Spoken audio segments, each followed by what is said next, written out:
My mailbox didn't get the memo. Jeff Cowan here. Thanks for watching and listening. My mailbox didn't get the memo. It or the people who send stuff to it obviously did not get the memo that stated that we're in the midst of one of the worst recessions the world has ever seen. Here's what I found recently when I visited my mailbox.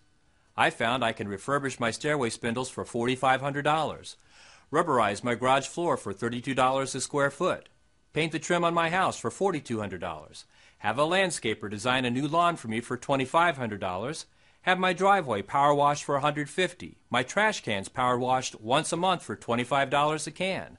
I can refinish my kitchen cabinets for as little as $1,995, and I can have a van come to my house and watch each of the dogs for $75 a piece, which includes special shampoo and clipping their nails.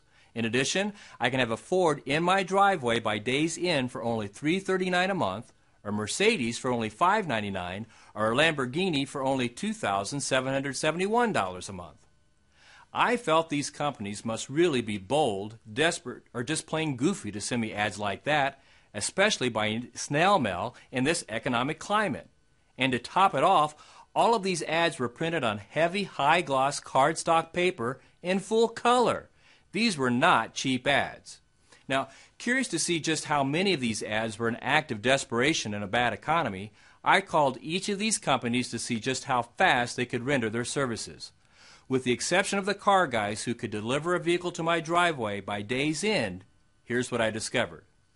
A couple of companies could be there by the beginning of the next week to do estimates. A couple couldn't get there for 2 or more weeks.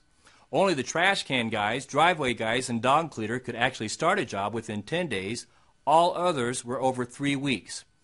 I also found that none of these were very small companies, and in short, they were busy, and in some cases, really busy. Based on what they were advertising and at the price point, I must admit that I was surprised. I personally only purchased one of these services, the house painter.